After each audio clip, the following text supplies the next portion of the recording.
Breaking news.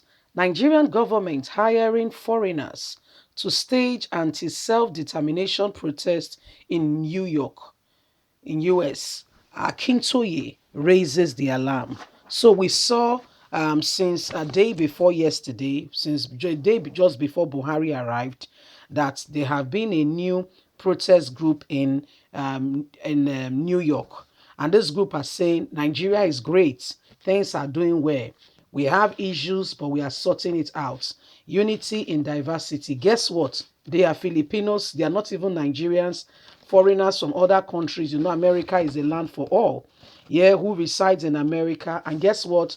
It has been found after thorough investigation of one of the persons that they were paid $50 an hour to hold the placards and to make it look like Buhari is a good person. And those who have come for self-determination, trying to get UN attention to look at the issues going on in Nigeria, are just saying so because of their personal interest. So these are some of the things, and Akintoye is making the world aware that this is what Buhari's government is doing.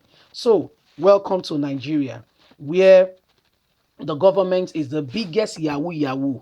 What do we call Yahoo Yahoo? Deceit. When you cleverly deceive another person, yeah, and the person, for every reason, they have no iota of doubt to think that what you are saying is not correct. Now, Yahoo Yahoo be that now. You don't successfully bar the person. Not be so. Please don't forget to give us a thumbs up, subscribe if this is your first time. Thank you. Nigerian government hiring foreigners to stage anti-self-determination protests in US, Akintoye alleges. Professor Banji Akintoye has accused the Nigerian government of hiring some black foreigners living in the United States of America to stage a pro-Buhari protest and one Nigerian 1 million man march opposite the United Nations headquarters in New York on Friday. An unnamed top government official from Kwara State and a popular journalist were accused of allegedly paying $500 to black foreigners to stage counter-protest against Nigeria Indigenous Nationalist Alliance for Self-Determination, NINAS.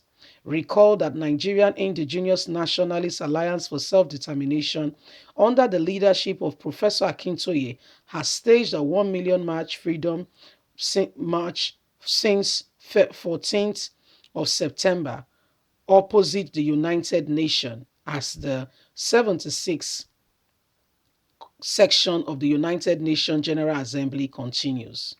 The grand finale of the NINAS 1 million march holds on Friday, September the 24th, the day President Muhammadu Buhari will be addressing the 76th section of the United Nations General Assembly. NINAS is the umbrella body for self-determination group in the south and middle belt of Nigeria, with Elena Omodua representing the Yoruba land, Lower Niger Congress representing the South-South, and Southeast and Middle Belt movement representing the Middle Belt region. The group has described the 1999 Constitution of Nigeria as a fraud against the people of the South and Middle Belt, saying it was enacted without the consent of the people. NINAS is also demanding from the United Nations to declare Maetiela as a terrorist organization, alleging that it has openly taken responsibility for series of genocides in the South and Middle Belt region, even in the North. Professor Akintoye, in a statement made available to Daily Post by NINAS Director of Publicity Maxwell Adeleye, said, "The will of the people shall prevail, no matter how Nigerian government try to circumvent the Grand March." He accused a top Nigerian government official and a popular Lagos journalist who is currently hiring foreigners masquerading as pro-one Nigerian protests in all that is going on. This is the reason why Ibrahim Gambari went ahead to ensure that these things are put in place so Buhari does not look like a fraud. So this is what is happening. Professor Akintoye is letting the world know that there is fraud going on in Nigeria, orchestrated by the government, sadly. Yes, and he's saying to everyone, please do not mind these people because they are not true Nigerians. What is happening is an indication of people trying to oppress the Nigerian people. These are people who are not even Nigerians. The government, are putting things in place so that the world will not know what they are doing, so that they can go scot free, and they can take advantage of the people. Waking up from this, from all that is currently going on, is a call for seriousness and for everyone to rise up to the occasion that things are not right in the country. So whether you like it or not, a lot is already going on that ground. A lot of persons are already rising up, and when Buhari left, these are Nigeria money being spent too. Yeah, they've paid those people. They've given them money to say, okay, gather the people, gather the people. Let's arrange. These are the people who want to say Nigeria is one.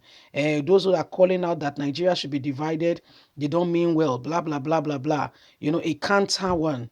And if you look at it, you can see the seats. You can touch it. You can feel the deceit going on already. So these are some of the things happening.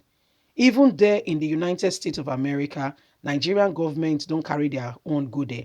In case you are not aware, Nigerian government is suing, raising fresh charges against Sunday Igboho. What is the reason? Because they told Yoruba Nation, the whole protest, the 1 million march, to stop, and they refused. So they want to put on fresh charges against Sunday Igboho.